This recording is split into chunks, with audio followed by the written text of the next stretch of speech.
In July of 1947, something fell from the sky over the New Mexico desert. The military recovered debris near Roswell, and within days, the story became one of the most controversial mysteries in American history. The official explanation would eventually become a weather balloon, and decades later, the Air Force would associate the recovered material with the classified Project Mogul balloon program. But the stories told by alleged witnesses became much stranger. Some claimed there had been more than debris at the crash site. Some claimed the military recovered bodies.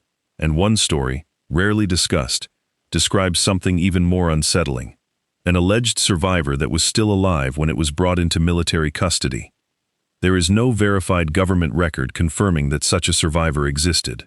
There is no authenticated photograph, no medical report, and no officially documented witness statement proving the story. What follows is an investigative-style reconstruction based on Roswell mythology, alleged witness traditions, and speculative accounts. The central figure in this story is presented as an alleged witness, not an established historical fact. According to the story, the man was a young military medical orderly stationed somewhere in the Southwest in 1947. For this reconstruction, we'll call him Thomas Hale. He was not a famous officer, intelligence agent, or senior physician.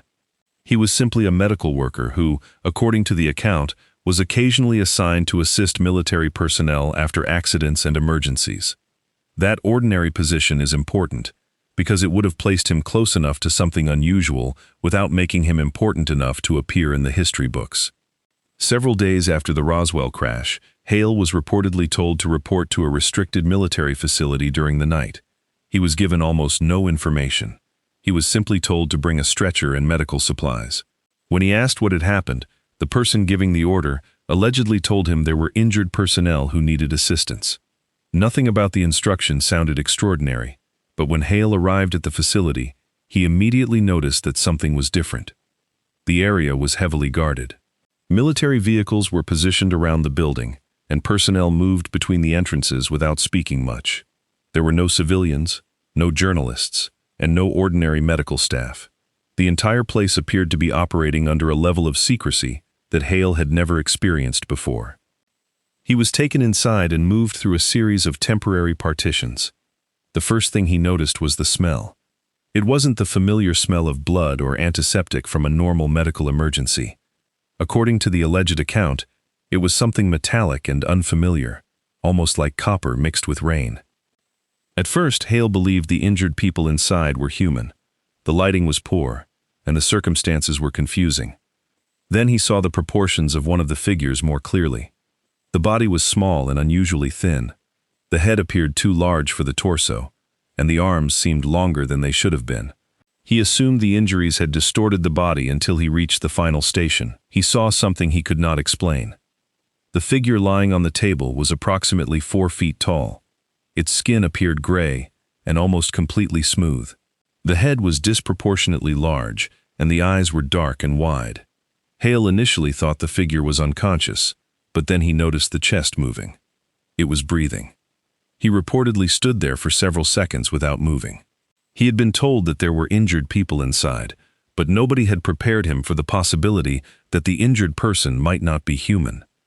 One of the military personnel allegedly warned him not to touch it. Hale was supposed to remain at a distance and wait for further instructions. But according to the story, he moved closer anyway. He reached toward the figure and placed his fingers near its wrist. There was a pulse. Weak, irregular, but unmistakably there. Then the creature opened its eyes. Hale later described them as completely dark, with no visible iris or pupil. But what frightened him most wasn't its appearance. It was the fact that he suddenly felt as though the creature was looking directly into him, not simply looking at his face, but somehow recognizing that he was there. The room became strangely quiet. Hale reportedly couldn't hear the soldiers behind him anymore. He could only see the creature staring at him. Then the creature moved its hand. It slowly raised one arm from the table and extended its fingers toward him.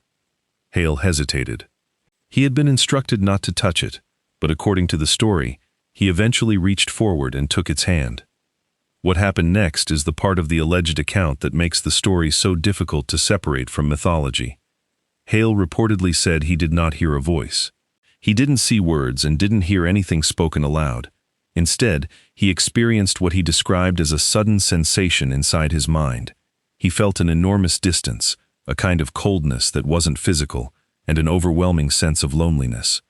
Then one thought appeared. Hale reportedly couldn't explain whether the thought belonged to the creature or to himself. He only knew that it seemed to arrive at the exact moment their hands touched. He asked a question. "Where are you from?" The creature didn't answer with words.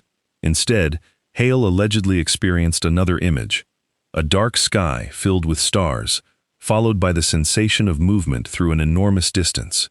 There was no clear planet, no recognizable landscape, and no specific location he could identify afterward. Just the feeling that whatever he was seeing was impossibly far away. Then the sensation disappeared. The creature released his hand. Before Hale could say anything else, 2 military personnel entered the room. He was ordered to step away from the table and leave the area. When he reportedly asked what he had just seen, the response was simple.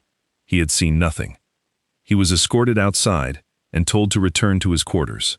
According to the story, he was warned that discussing anything he had witnessed could have serious consequences. For the rest of the night, Hale supposedly couldn't sleep. But the story doesn't end there. According to the alleged account, Hale returned to the facility several hours later. The atmosphere inside had changed. The medical equipment had been removed, and the room was much quieter than before. The figure was still on the table, but it was no longer moving. The survivor was dead. Hale allegedly approached the table and stood there for several seconds. He looked at the creature's face, and then at its hands. One hand was partially closed, almost as though it had been holding something. He reached out and touched its shoulder. There was no response. Whatever had happened during those final moments was apparently never documented. And this is where the story becomes even more difficult to verify. There is no authenticated statement from Thomas Hale. There is no confirmed military record showing that he was assigned to the facility. There is no surviving medical report describing the creature. The story exists only as an alleged reconstruction, which means every detail must be treated cautiously. Yet the legend claims that Hale continued serving in the military for several years after Roswell. His assignments supposedly changed, and he was eventually moved away from medical work. Later, he left military service and disappeared into an ordinary civilian life. Unlike other alleged Roswell witnesses, he never appeared on television. He never published a book. He never gave a famous interview. He never publicly claimed to have seen an alien. If the story is true, he took the memory with him. Decades passed. Then, according to the alleged story, someone close to Hale finally heard about the incident shortly before his death. By then, Hale was an old man. He was reportedly weak and aware that he didn't have much time left. During a private conversation, the subject of his military service came up, and eventually someone asked him the question that had supposedly followed him for decades. "Did you ever see anything at Roswell?" According to the story, Hale remained silent for several seconds. Then he allegedly said, "I saw something that was afraid of us." The relative asked him what he meant. Hale supposedly answered, "It wasn't trying to hurt anyone." Then came the sentence that would become the most haunting part of the story. "It was trying to go home." No recording of this conversation has ever surfaced. No signed testimony exists. There is no independent source confirming that Hale said these words. And yet the story persists, perhaps because it fits so perfectly into the larger mythology surrounding Roswell. The historical record tells us that something was recovered in the New Mexico desert in 1947. The military initially described the material as a flying disc before the explanation changed. The Air Force later investigated the incident and concluded that the debris was connected to Project Mogul, a classified balloon program designed to monitor Soviet nuclear activity. UFO researchers and alleged witnesses have offered very different interpretations. Some have claimed that military personnel recovered unusual debris. Others have claimed that bodies were transported to military facilities. Some accounts describe seeing strange figures, while others suggest that the entire body story developed years after the original incident.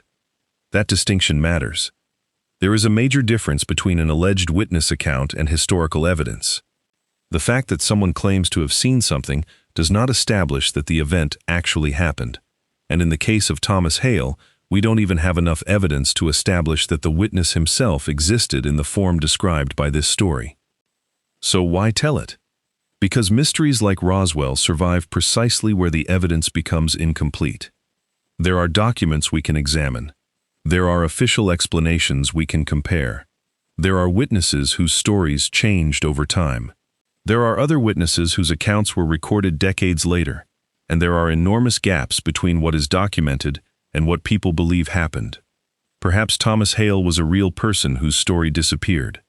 Perhaps the account is a later invention built from existing Roswell legends.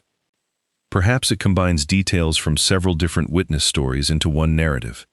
Or perhaps there was an ordinary military worker who saw something he could not explain and decided that silence was safer than telling the world.